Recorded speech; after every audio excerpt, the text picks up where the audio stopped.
ذوی الاحترام سامعین و حاضرین کرام، اللہ رب العزت کا شکر ہے کہ خلاق عالم جل مجد الکریم نے اہل پاکستان کو دشمن پر غلبہ عطا فرمایا اور پاکستان کو فتح یاب فرمایا۔ اللہ کریم کے اس فضل و کرم اور لطف و احسان پر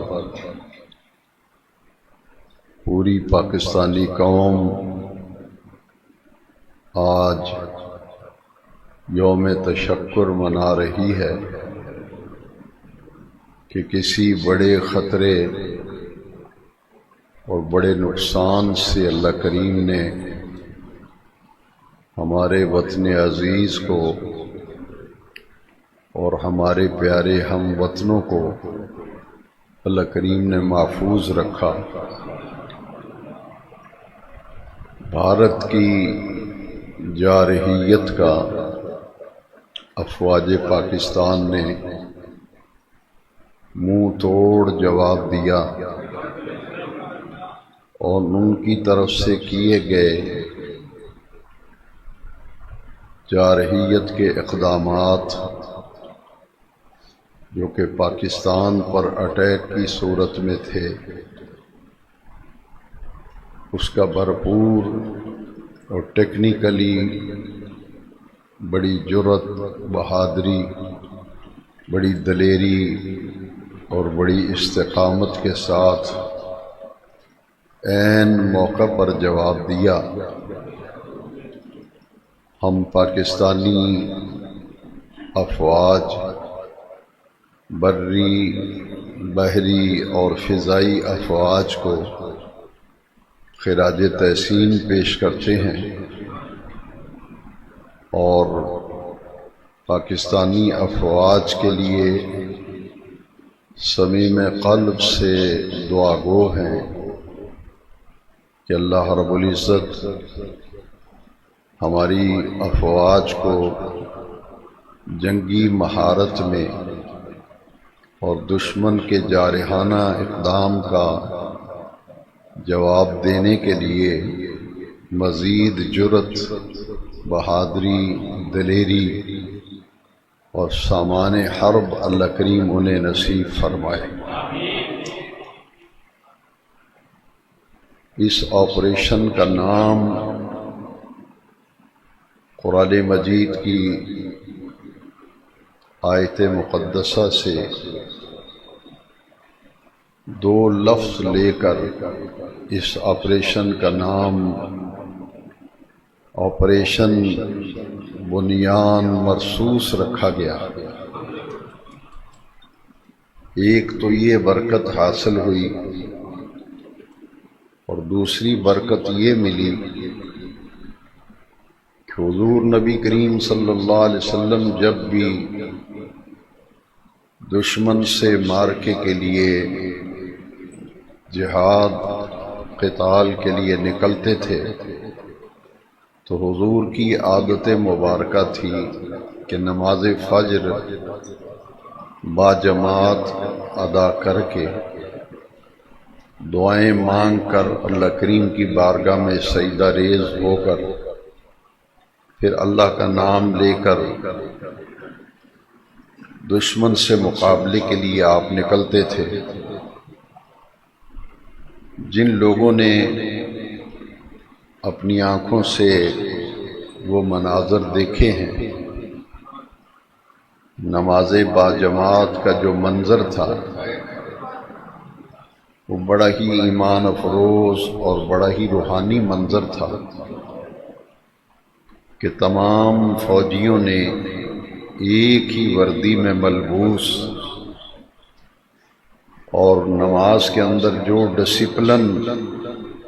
ہمیں حدیث شریف میں اور دین نے جو ڈسپلن دکھایا اور سمجھایا، اس کی تو جھلک ہماری مساجد میں جیسے نظر آنی چاہیے وہ نہیں آتی، لیکن فوجیوں نے جس طرح صف بندی کی، جس طرح نماز پڑھی اور جس طرح دعا مانگی،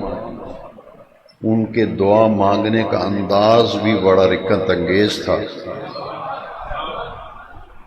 یعنی دشمن کے مقابلے کے لیے نکل رہے ہیں، آپ آسانی سے سمجھ سکتے ہیں کہ انہوں نے کس درد دل سے دعا کی ہوگی۔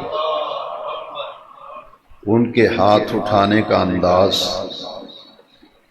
ایسے لگتا تھا کہ کسی آفیسر نے ایک ایک کے ہاتھ پکڑ کے سیدھے کرائے۔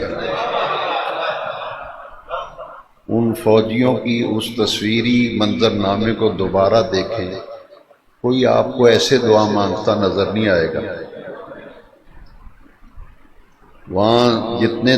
فوجی دعا کر رہے ہیں سب کے ہاتھ ایسے اٹھے ہوئے،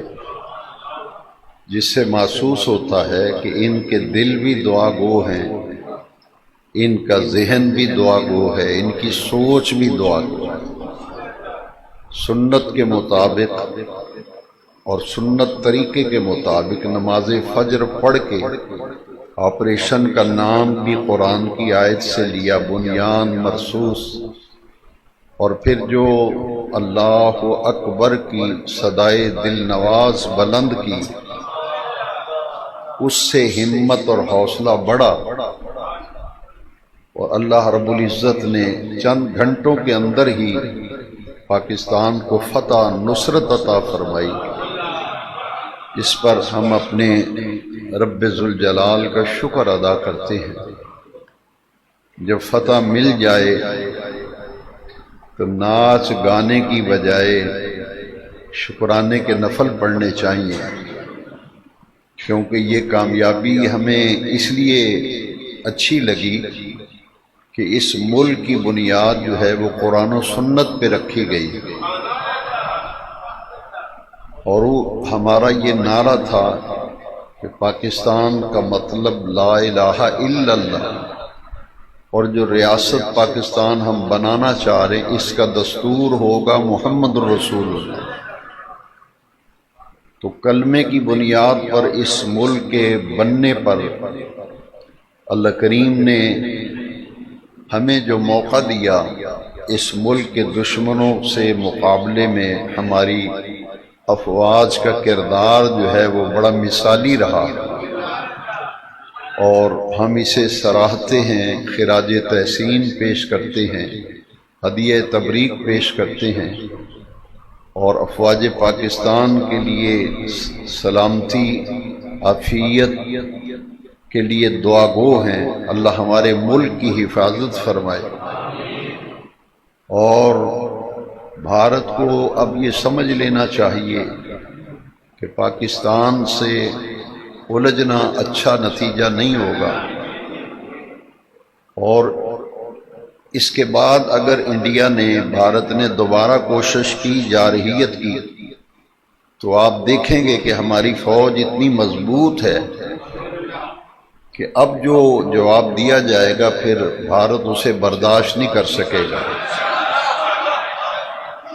اس موقع پر ہم اپنے پروردگار، اپنے رب کریم کا شکر ادا کرتے ہیں کہ اس وقت پاکستان کو پوری دنیا کے ممالک نے،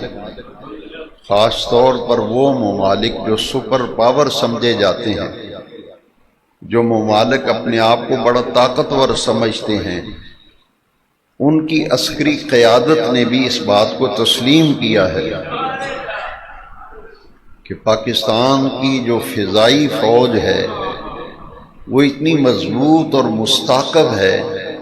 کہ ان کے پائے کی فوج پوری دنیا کے ممالک میں کسی جگہ نہیں۔ یہ اللہ رب العزت کا کرم ہے۔ تو آج کم از کم 2 نفل شکرانے کے ہمیں ضرور پڑھنے چاہیے، اور سلامتی اور عافیت اللہ کریم سے مانگنی چاہیے، کیونکہ یہ ملک جو ہے اس کے باسی امن چاہتے ہیں، سلامتی چاہتے ہیں، اس لیے بدامنی یہ ہمیں تو جواب دینا پڑا، ورنہ پاکستان کے لوگ امن چاہتے ہیں، اخوت و محبت چاہتے ہیں، اچھے مراسم، اچھے تعلقات چاہتے ہیں۔ اللہ کریم مزید ہماری افواج کو مضبوط فرمائے، اور ہمیں اطمینان ہو گیا کہ ہماری فوج بڑی مضبوط ہے، دشمن سے لڑنا جانتی ہے، کیونکہ وہ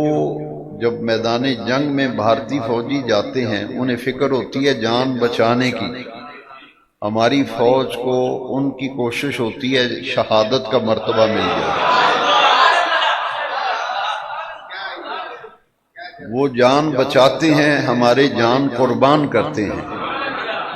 کیوں؟ اس لیے کہ مرتبہ شہادت پانے کے لیے کہ ملک کی بنیاد، وطن پاکستان کی بنیاد ہی قرآن پر ہے، سنت پر ہے، دین پر ہے، اسلام پر ہے، لہذا اس ملک کے لیے بھی لڑنا یہ اللہ تعالیٰ کی تائید غیبی حاصل کرنے کا ایک ذریعہ بن جاتا ہے۔ آیت کریمہ جس میں سے یہ لفظ لیا گیا ہے، اس آیت کریمہ کا میں چاہتا ہوں کہ اس آیت کو میں اور آپ آج مل کر پڑھیں اور سمجھیں۔ ان اللہ یحب الذین یقاتلون فی سبیلہ صفا کأنہم بنیان مرصوص۔ بنیان مرصوص کا معنی ہے سیسہ پلائی ہوئی عمارت، سیسہ پلائی ہوئی دیوار، دوسرے لفظوں میں مضبوط قلعہ، مضبوط عمارت۔ تو یہ جو آپریشن ہوا اس کا نام رکھا گیا بنیان مرصوص، بڑا مضبوط اور بڑا سیسہ پلائی ہوئی دیوار کی طرح آپریشن جو تھا وہ بڑی کامیابی سے ہمکنار ہوا، اور قرآن مجید کے اس لفظ کی برکتیں بھی ہمیں آپریشن میں حاصل ہوئی۔ ان اللہ یحب الذین، بلا شبہ اللہ تعالیٰ محبت فرماتا ہے ان لوگوں سے، یقاتلون جو لڑتے ہیں، فی سبیلہ اس کے راستے میں، صفن صف بستہ ہو کر، کأنہم بنیان مرصوص گویا کہ وہ ایک سیسہ پلائی ہوئی دیوار ہے۔ تو اللہ ان سے محبت کرتا ہے۔ ان اللہ یحب الذین یقاتلون فی سبیلہ صفا کأنہم بنیان مرصوص، جو اللہ کے راہ میں لڑتے ہیں پھر ان کی پشت پر اللہ کی رحمتیں ہوتی ہیں، اللہ کی تائید ہوتی ہے، اللہ کی نصرت ہوتی ہے، اور وہ پرے باندھ کر اس مضبوطی سے لڑتے ہیں کأنہم بنیان مرصوص کہ وہ سیسہ پلائی ہوئی دیوار ہے، مضبوط قلعہ، مضبوط عمارت ہے۔ اللہ رب العزت اس کی برکتیں ہمیشہ ہمارے ملک کو نصیب فرمائے۔